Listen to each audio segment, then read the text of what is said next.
जी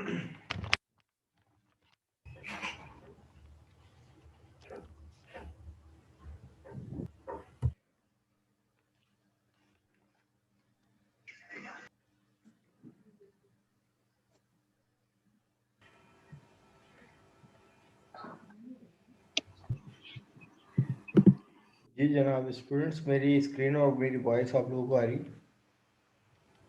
जी। अच्छा जी, तो हम लोग यहाँ पे बात कर रहे थे कि भाई हमने एक कंडीशन दे दी थी और उसके बाद डिस्प्ले कर दिया था रिकॉर्ड को। अब अपनी एप्लीकेशन को बिल्ड कर लेते हैं, चेक कर लेते हैं कोई एरर तो नहीं है। सक्सेसफुली बिल्ड, अपनी एप्लीकेशन को स्टार्ट करते हैं। अब देखते हैं क्लास, यहाँ पर मेरे पास डिस्प्ले मुझे करना था रिकॉर्ड, तो मैंने यहाँ पर डिस्प्ले कर दिया, बट अभी मेरे पास कोई रिजल्ट नहीं है।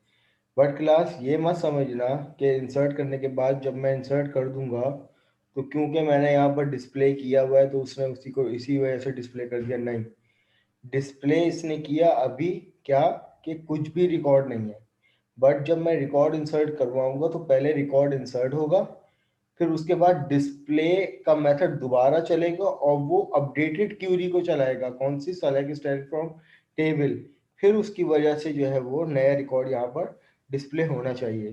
तो मैं यहाँ पर अपना रिकॉर्ड दे देता हूँ। ठीक है जी।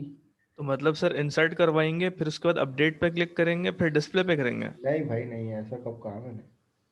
मैं ये कह रहा अच्छा। हूँ मैं ये कह रहा हूँ कि देखो, ये इंसर्ट का बटन है ना, पहले इंसर्ट की क्यूरी एग्जीक्यूट होगी, यस सर। पैरामीटर जी लेगी, सर। यहाँ तक के पूरी एग्जीक्यूट हो गई। उसके बाद मैसेज आ गया रिकॉर्ड इंसर्टेड। रिकॉर्ड इंसर्टेड के बाद मैंने यहाँ पे देखो मेथड कौन सा इंप्लीमेंट किया है, डिस्प्ले का। डिस्प्ले का। और डिस्प्ले और में कौन सी डिस्प्ले में क्यूरी चल हमने रही है? ये वाली सर क्यूरी। पर्सन के टेबल चल रही है जी, बिल्कुल। सही है, ठीक है। तो अभी जो मैंने इस बटन पे जब मैंने क्लिक किया तो इसने अभी जो सूरत हाल है टेबल की, उसने उसको वो डिस्प्ले सिर्फ कर डिस्प्ले दिया। किया। सही है, ये समझाने का मकसद है मेरा। तो अब यहाँ पर अपनी एप्लीकेशन को रन कर लेते हैं। तो यहाँ पे ईमेल दे देते हैं कि फॉर एग्जांपल afan@gmail.com। इसी तरीके से CNIC नंबर कुछ भी दे देते हैं। मैं रिकॉर्ड इंसर्ट करवाता हूँ तो मेरे पास रिकॉर्ड इंसर्ट नहीं हुआ और ये एक्सेप्शन जनरेट कर देगा। क्यों कर देगा देख लेते हैं। व्यू डिटेल करते हैं, हिंट्स वैल्यूज।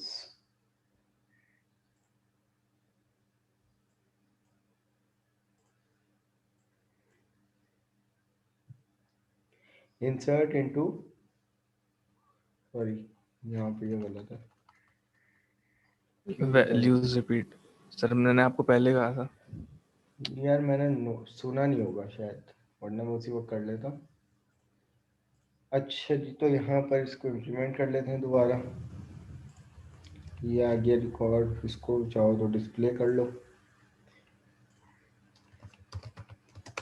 सर मेरा नेम सर। नहीं यार, मैं अपना डाल रहा हूँ।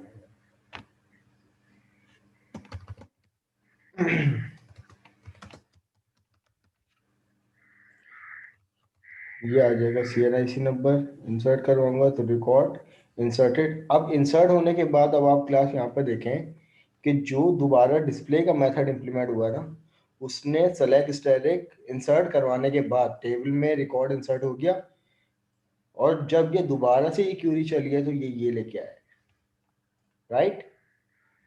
तो अब आप यहाँ पे यस सर। देखो कि जिन भाई का सवाल था कि सर यहाँ पे नंबर क्यों नहीं आ रहा, अब आएगा नंबर यहाँ पर।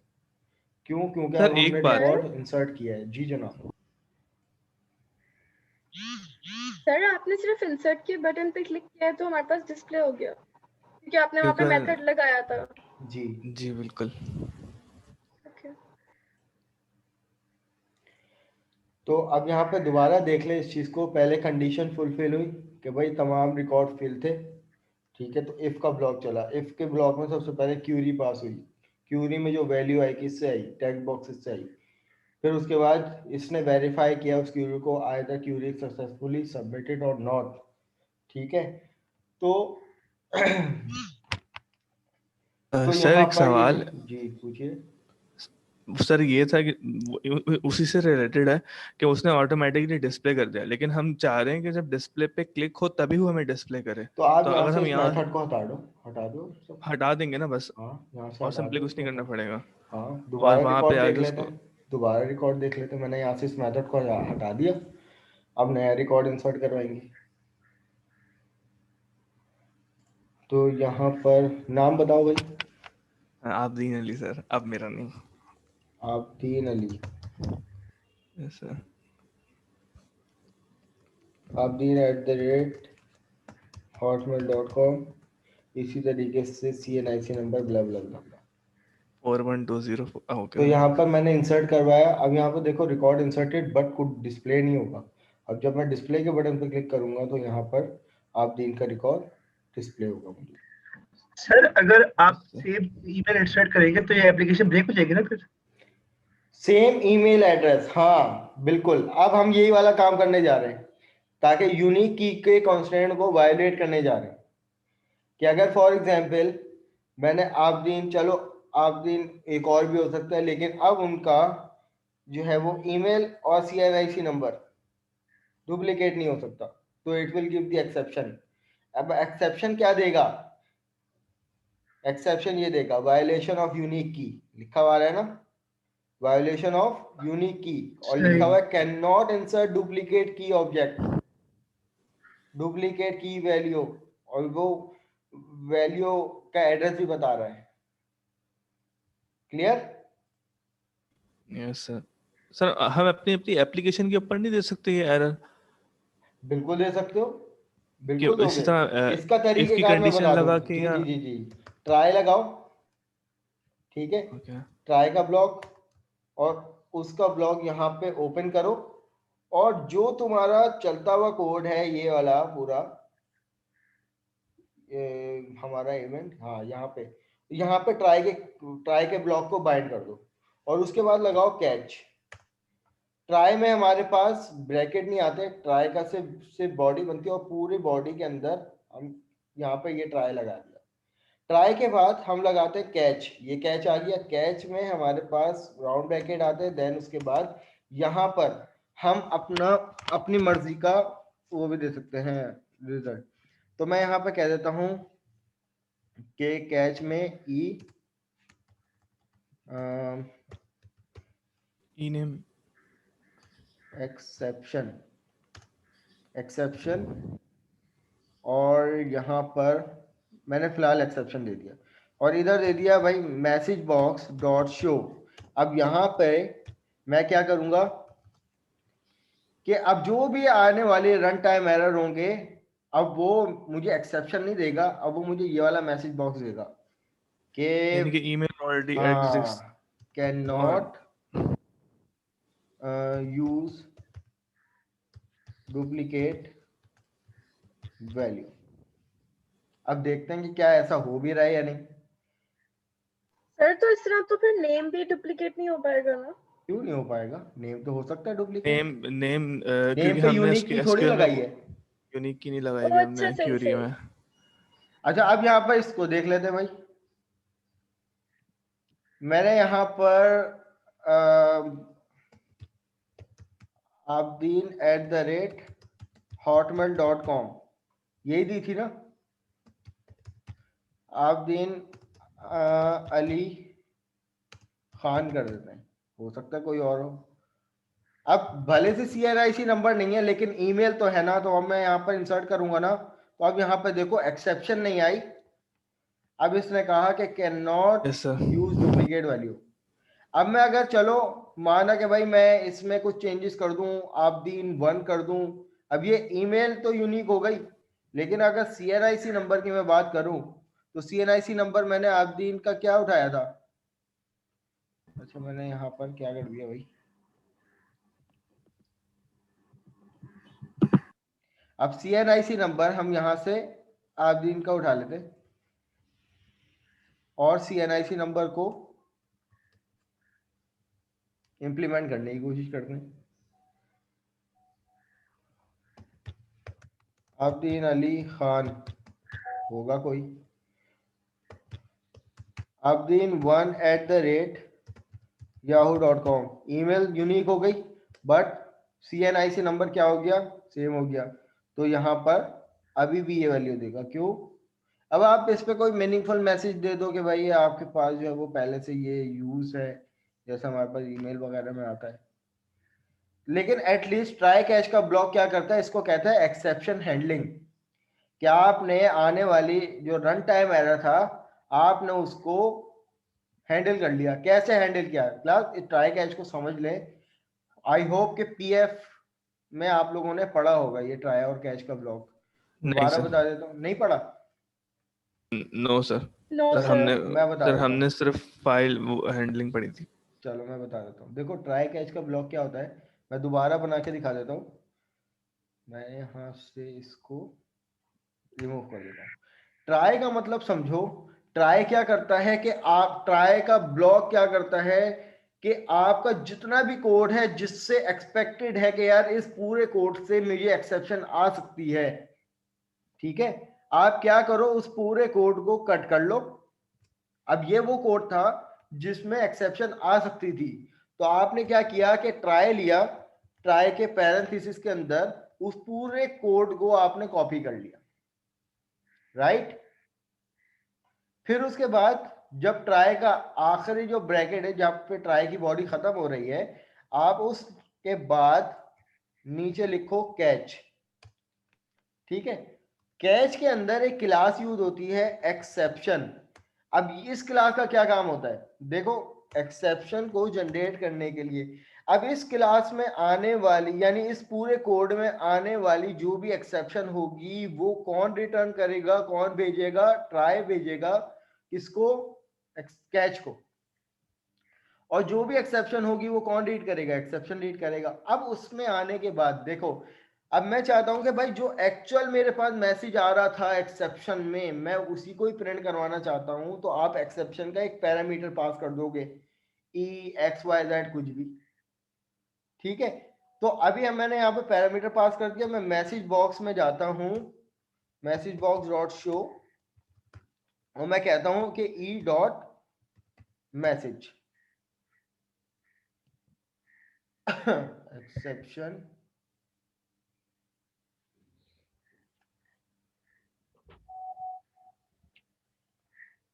वेरिएबल नेम,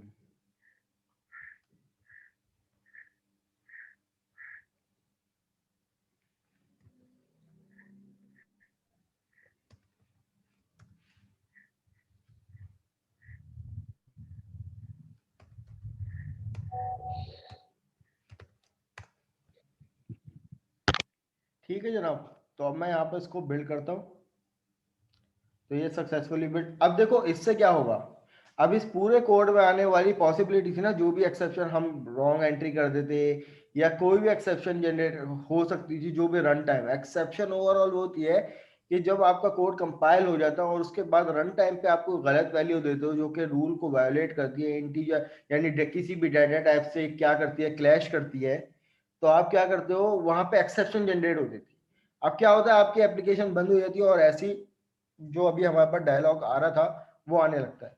अब उस सूरत में उसको हैंडल करने में ये क्लास आप लोगों के प्रोजेक्ट में ये चीज बड़ी काउंट होती है कि आपने कितना अपनी एप्लीकेशन को स्ट्रांग बनाया है। तो ये स्ट्रांग ही तो बनाना हुआ ये, इसने अब क्या होगा कि भाई मेरी एप्लीकेशन को क्रश नहीं करेगा ये। अब फॉर एग्जाम्पल यहाँ पर रिकॉर्ड को मैं यहाँ पे कॉपी कर लेता हूँ, यहाँ पर दूसरा रिकॉर्ड दे लेते हैं, फॉर एग्जाम्पल अबू बकर, ठीक है। तो यहाँ पर अबू बकर @gmail.com, और यहाँ पे CNIC नंबर अफान का दे देता हूँ। जब मैं इंसर्ट करवाऊंगा तो अब यहाँ पे देखें कि एप्लीकेशन क्रश नहीं हुई, लेकिन यहाँ पर वो मैसेज आया जो कि उस एक्सेप्शन में हमने व्यू डिटेल में करके देखा था, यही देखा था ना, या कुछ और था। तो अब ये सारा मैसेज मैंने नहीं लिखा, ये सारा मैसेज कौन लेके आ रहा है, ये सारा मैसेज इसमें आने वाली जो भी एक्सेप्शन है उसको कौन कैच कर रहा है, ये, और इस पैरामीटर में फेंक रहा है। तो मैंने क्या किया कि इस पैरामीटर को डॉट मैसेज, ये मैसेज का जो मैसेज की जो प्रॉपर्टी है क्या है लेके आती है, आने वाली जो भी एक्सेप्शन होती है उसको डिस्प्ले करवाती है, उसको लेके आती है, और डिस्प्ले कौन करवा रहा है? ये करवा रहा है। यहाँ तक कि बताओ किसको कोई क्या कंफ्यूजन का सर एक बार उसका मैस, अच्छा हम्म सर ये वो एरर नहीं, ओके सर ठीक है ठीक है, नहीं सर ठीक है, क्लियर हो गया। सर जो एक्सेप्शन है वो हमारे डेटा टाइप्स वगैरह या फिर अगर हमने यूनिक की कहीं पे यूज की हुई है उन चीजों को देखकर करेगी। देखें, फिर सुन लें एक चीज, मैं आपकी इसी बात का जवाब दे देता हूँ। एक्सेप्शन ओवरऑल पूरे प्रोग्राम में कुछ भी हो सकती है, कि जैसे फॉर एग्जांपल मैंने एक वेरिएबल लिया इंटीजर का, आप उसमें स्ट्रिंग ऐड करवा रहे हो तो एक्सेप्शन आ जाएगी, ऐसा ही है ना? या एनीथिंग डिवाइड बाय जीरो, आपका कोई प्रोग्राम है, आपने डाटा टाइप सही दी but anything divide by zero, तो वो इन्फिनिटी पे चले जाता है, सही है? तो ये इन्फिनिटी का आना ये क्या है? ये इन्फिनिटी कोई एक एप्रोप्रिएट वैल्यू, लिमिटेड वैल्यू थोड़ी होती है, तो इसमें एक्सेप्शन आती है। तो कोड में जितनी भी पॉसिबल एक्सेप्शन होती हैं उनको कौन हैंडल करता है? ये। अब फॉर एग्जांपल CNIC की टाइप में मेरे पास क्या थी? इंटीजर थी। अब मैं यूनिक की का रूल वायोलेट नहीं करता, अब मैं क्या करता हूं कि CNIC में स्ट्रिंग वैल्यू देता हूं। तो क्या लेना चाहिए इसको? No sir. नहीं लेना चाहिए। तो अब यहां पर देखते हैं कि अब यहां पर मेरे पास जो एक्सेप्शन आएगी वो क्या आएगी। आप अपना नाम बताएं। अजीम। फजीन, ठीक है। तो ये आ गया f@gmail.com, और मैं यहां पर दे देता हूं स्ट्रिंग। अब ये देखें, अब ये जो एरर आया ये क्या आया? अब एक्सेप्शन ने पकड़ा कि भाई अब यहाँ पे आप यूनिक की को वायोलेट नहीं कर रहे, अब यहाँ पे जो फड्डा है वो डेटा टाइप का है। और वो क्या डेटा टाइप है? देखो यहाँ पे इसने कह दिया कि error converting data type nvarchar to big integer. आपने डेफिनेशन में CNIC की टाइप क्या रखी थी? बिग इंटीजर, और यहाँ पे आप वैल्यू दे रहे हो वारचार की, तो कैसे एक्सेप्टेबल है? तो इसने रिजेक्ट कर दिया। सही वैल्यू दो। जब मैं सही वैल्यू दूंगा फॉर एग्जांपल 1 2 3 4, तो ये हंसी खुशी जो है वो, अच्छा यहाँ पर भी the connection war not close current state is open. चलो भाई इसको भी देख लेते हैं। अब ये देखो इसने मुझे कौन सा एरर दे दिया कि भाई इस टाइम आपके पास जो आपने कनेक्शन है उसको क्लोज नहीं किया, वो करंट स्टेट जो है वो ओपन है। क्या है भाई ओपन? बिल्ड कर लेते हैं।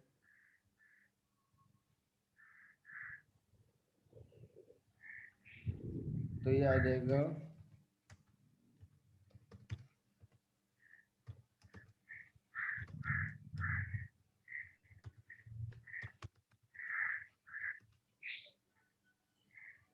ये आ गया रिकॉर्ड इंसर्टेड। जब मैं डिस्प्ले करूंगा तो ये फदीम का रिकॉर्ड आया। अच्छा आप क्लास यहाँ पर देखो एक चीज, सर ये डायरेक्ट 8 हो ये गया। 8 की क्या कहानी है? सर वो मुख्तलिफ बीच में हमने जो नंबर ऑफ एग्जाम में किए अटेम्प्ट्स, थे। Number of yes attempts, sir, sir इसने नंबर, काउंट किया हर आइटरेशन को, ये पूरा लॉग क्योंकि बना दिया इसने जी। क्योंकि सर लेकिन सर सारा कोड भी एसक्यूएल तो के हुआ अंदर था। हमने उसको 1,1 दिया हुआ है ना, इस वजह से जी ऑटोमेटिकली तो वो ये जनरेट हर आइटरेशन देखो, क्यूरी जब एग्जीक्यूट होगी तो वो तो काउंट कर लेगा। अब वो अलबत्ता क्यूरी में वैल्यू आप गलत दे रहे हो, ठीक है ठीक है, लेकिन जो एक्चुअल क्यूरी जब इंप्लीमेंट होगी और रिकॉर्ड इंसर्ट होगा तो वो अपनी एक्चुअल काउंटेड वैल्यू ही डिस्प्ले करेगा, ऐड करवाएगा। अब यहां पर हमारे पास, अब यहाँ पे हमारे पास जो है वो इसको रीसीडिंग करने की प्रॉपर्टी होती है एसक्यूएल सर्वर में। फिर वो बात DBMS में निकल जाएगी, मैं करके दिखा देता हूँ आप लोगों को कि भाई आइडेंटिटी अंडरस्कोर इंसर्ट, टेबल का नाम मेरे पास क्या है? टेबल का नाम है पर्सन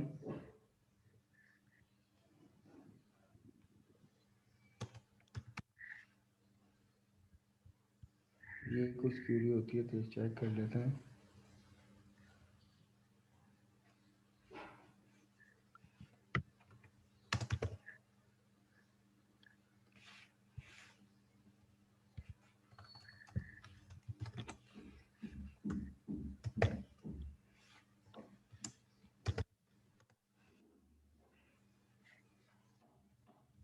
मैं दिखा देता हूँ आप लोगों को। जो है वो इसकी एक प्रॉपर्टी होती है जिसमें हम लोग क्या करते हैं कि एक्सप्लिसिट वैल्यू आइडेंटिटी के बारे में मैंने आप लोगों को बताया ना कि भाई आइडेंटिटी में क्या होता है कि आप की वैल्यू जो है वो ऑटोमेटिकली जनरेट होती है, बट ऐसा नहीं है। इसमें एक्सप्लिसिट वैल्यू भी जनरेट करवा सकते हैं, लेकिन उसके लिए आपको एक प्रॉपर्टी इंप्लीमेंट करनी पड़ती है। वो मैं प्रॉपर्टी बता देता हूँ, एक्चुअल सेंटेक्स मेरे जहन में नहीं आ रहा है इसका, तो यहाँ पे देख लेते हैं।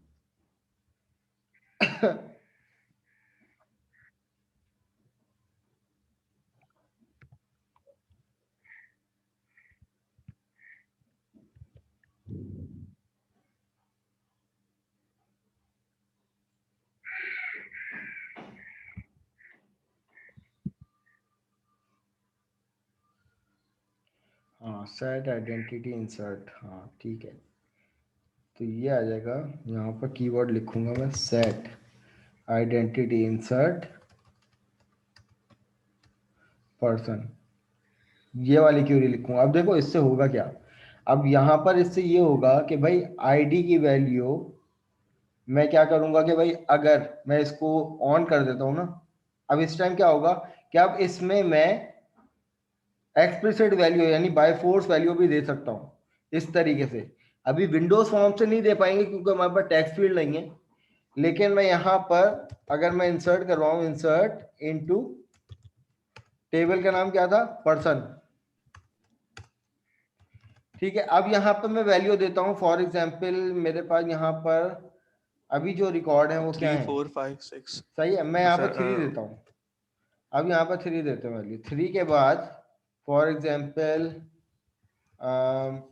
उस्मान जो है वो हमारे पास ये रिकॉर्ड आ गया। देन उसके बाद उस्मान की ईमेल u@gmail.com।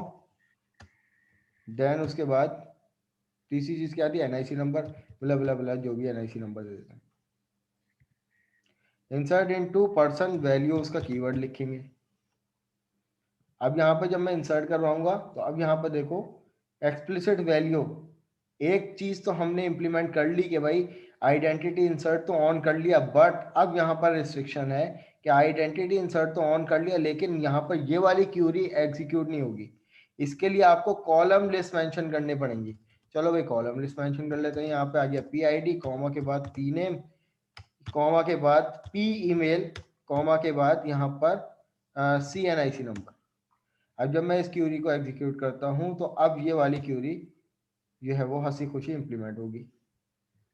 इसने रिकॉर्ड कर दिया,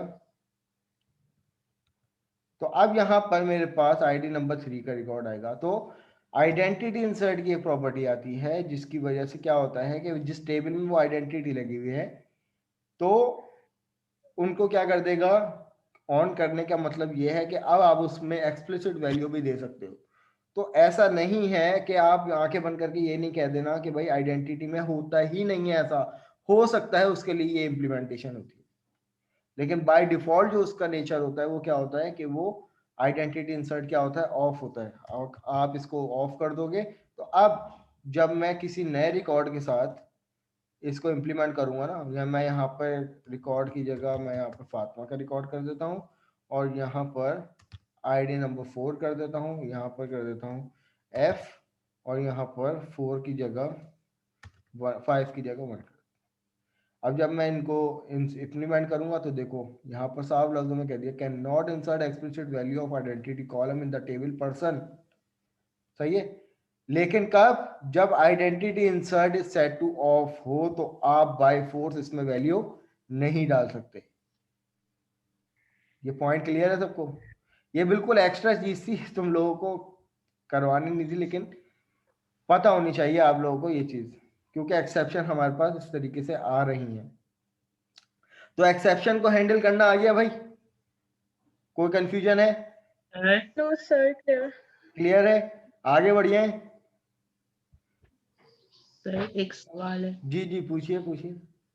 सर एग्जीक्यूट नॉन क्वेरी में भी एरर आता है, तो इसका हल क्या था? देखो एग्जीक्यूट बहुत से नॉन लोग क्यूरी में error ट्रिगर का मतलब होता है, वो हाईलाइट कर रहा होता है कि भाई एग्जीक्यूट नॉन क्यूरी में एरर आ रहा है। वो इसका मतलब ये होता है कि आपकी क्यूरी में कोई ना कोई सिंटैक्स मिसिंग होता है जिसकी वजह से जब वो उस क्यूरी को एग्जीक्यूट, नॉन क्यूरी क्या काम करता है, क्यूरी को वेरीफाई करता है कि आइदर इस query, if query successfully run, तो ये रिटर्न कर देता है नॉन जीरो वैल्यू। सही है। और जब क्यूरी में कोई ना कोई मसला होता है, कोई सिंटैक्स या कोई स्पेलिंग मिस्टेक होती है, तब भी वो यहीं पे ही एरर दे देता है, एक्सेप्शन दे देता है। और वो क्या होता है, वो इसलिए होता है कि भाई इसने क्यूरी को वेरीफाई नहीं किया और उसने रिटर्न कर दिया जीरो। सर मेरे साथ तो ऐसा हुआ था ना कि मैंने टेबल मास्टर में बना दिया था और वहां पे फिर मैंने हाँ, इसीलिए लैब मैं 4 में आप मेंशन लोगों किया को था।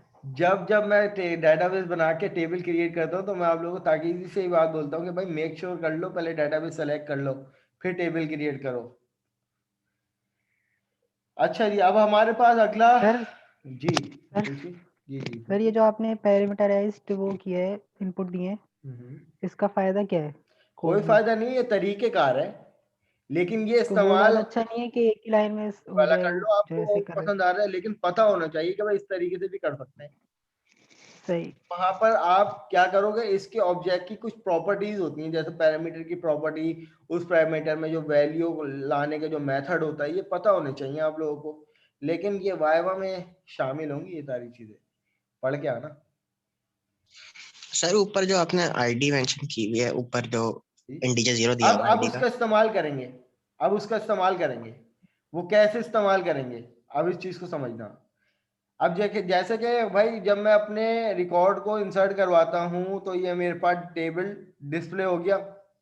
अब मुझे अभी अपडेट पे काम नहीं करना, अभी मुझे ये काम करना है कि जब अपडेट के लिए मैं किसी की डाटा को सिलेक्ट करूंगा ना, कि अगर फॉर एग्जांपल इस रो को सिलेक्ट कर लिया, तो इसका पूरा रिकॉर्ड उठ के यहाँ पे आ जाए, यानी नेम की जगह उस्मान आ जाए, ईमेल की जगह u@gmail आ जाए, और CNIC की जगह क्या आ जाए, उसका CNIC। अब मुझे पहले ये वाला काम करना है, फिर उसके बाद उसमें मैं कोई चेंजेस करके अपडेट करूं तो वो अपडेट हो। लेकिन पहला काम क्या करना है कि किसी भी रिकॉर्ड में कि किसी भी रॉ की हेड को, ये वाला जो कॉलम है ना क्लास, जहन में रखिए अभी, कि अगर फॉर एग्जांपल मैं इस रॉ की बात कर रहा हूं, तो इस रॉ का जो ये वाला पोर्शन है जिस पर मैं क्लिक कर रहा हूं, इसको कहते हैं रॉ हेडर। क्या कहते हैं, रॉ हेडर।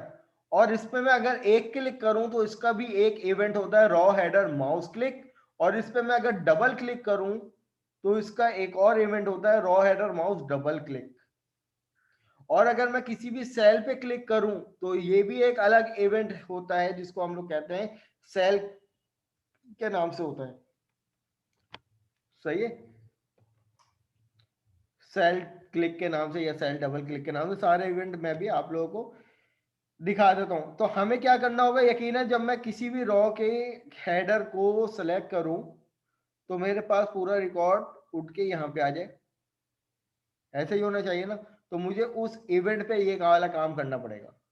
अब वहां पे वेरिएबल होगा यूज, क्योंकि जाहिर सी बात है, देखो कोई भी रिकॉर्ड अगर सेलेक्ट होगा तो यकीनन उसकी आईडी भी तो सेलेक्ट होगी या नहीं होगी,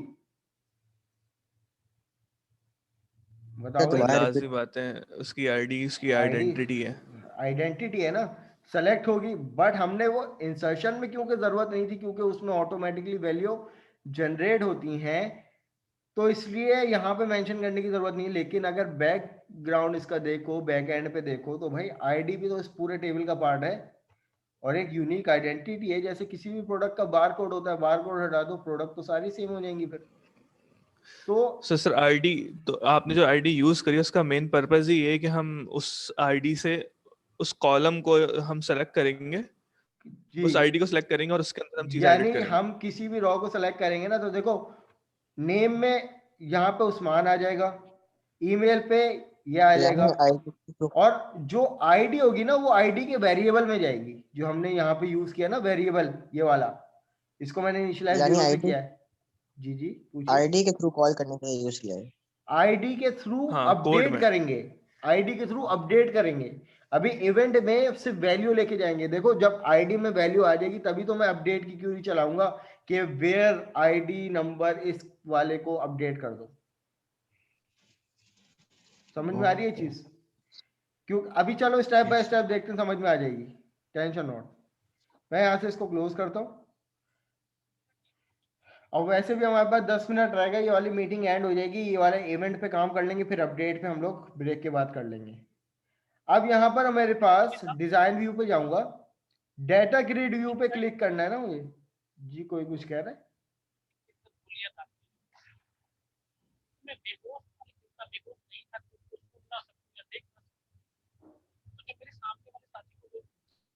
अच्छा जी, तो डेटा ग्रिड व्यू में क्लास ये वाला ऑप्शन नजर आ रहा है सबको, बिजली का निशान, इस पे आप क्लिक करोगे ना तो ये तमाम इवेंट आ जाएंगे। मैंने अभी आपको नाम बताया था एक इवेंट का, सेल क्लिक। ये क्या होता है कि पूरे डेटा ग्रिड व्यू में जो टेबल आ रहा है, किसी भी एक सेल को क्लिक कर लोगे तो ये वाला इवेंट चल जाएगा। लेकिन हमें क्या करना है, हमें रॉ हेडर माउस क्लिक के इवेंट पे जाना है। तो यहाँ पे कहीं आपको मिलेगा रॉ हेडर माउस क्लिक का इवेंट। अब एक है raw header mouse click, single click, और ये है डबल क्लिक। लेकिन मैं चाहता हूं कि भाई जब मैं एक ही क्लिक करूं तो मेरे पास तमाम रिकॉर्ड तमाम रिस्पेक्टिव फील्ड्स में आ जाएं, तो मैं इस इवेंट पे डबल क्लिक करके इस इवेंट पे चले जाऊंगा। ये इसका इवेंट का नाम है। वो इवेंट किसका है? डेटा ग्रिड व्यू का एक इवेंट है underscore raw header mouse click. अब ये कौन सा इवेंट है, मैं दोबारा बता दूं कि जब डिस्प्ले करवाने के बाद मैं किसी भी रिकॉर्ड को सेलेक्ट कर रहा हूं ना, एक क्लिक करने से पूरा रिकॉर्ड सेलेक्ट हो गया तो ये वाला कोड चल जाएगा, ये वाला ब्लॉक चलेगा। ये इस इवेंट का नाम है। अब इस ब्लॉक के चलने के बाद होना क्या चाहिए, जो मैंने आईडी का वेरिएबल लिया है, अब उसमें मैंने आपको विंडोज फॉर्म की पहली क्लास में बताया था कि विंडोज फॉर्म के हर कंट्रोल से आने वाली वैल्यू बाय डिफॉल्ट क्या होती है? स्ट्रिंग होती है, टेक्स्ट की फॉर्म में होती है। लेकिन जब जाहिर सी बात है, जब डाटा ग्रिड व्यू से जब टेबल से जब रिकॉर्ड आएगा तो in the form of string मिलेगा C# पे। तो उसको कन्वर्ट करना है कि किसमें? इंटीजर में, क्योंकि इंटीजर की वैल्यू हमें आईडी जो है वो हमारे पास इंटीजर है। तो मैं यहाँ पे क्या करूंगा, इंटीजर डॉट पार्स, ठीक है। और यहाँ पे आ जाएगा data grid view 1 dot raw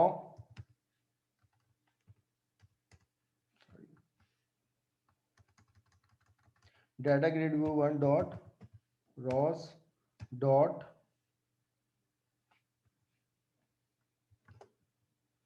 raw index, मेरे पास e dot row index dot, भाई कैमरा खुल गया।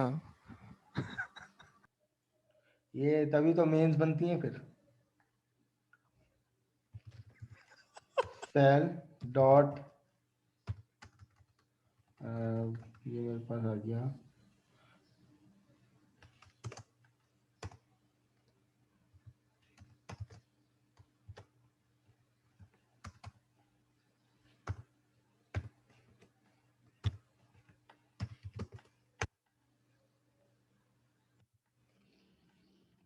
अब ये क्या खिचड़ी पकाई है इसको समझ लो भाई। देखो इसका मतलब ये होगा, इसका मतलब ये होगा कि डेटा ग्रिड व्यू से जो रॉ पिक की गई है वो यकीनन, अब रॉ तो ये भी है, 1 भी थी रॉ। तो अगर मैं इस चीज को इस तरीके से समझूं तो आप यहाँ पे देखो, रॉ तो ये भी है, रॉ तो ये भी है, ये भी है, ये भी है, बहुत सारी रॉ हैं। किसी भी स्पेसिफिक रॉ को जब पिक करेंगे तो उसका यकीनन कोई ना कोई रॉ इंडेक्स होगा। अगर मैं यहाँ पर इस पूरे ओवरऑल टेबल की बात करूं तो इसका 0 इंडेक्स क्या होगा? पहला रिकॉर्ड। 1 इंडेक्स क्या होगा? दूसरा रिकॉर्ड। 2, 3 and so fourth. ये बात समझ में आती है सबको?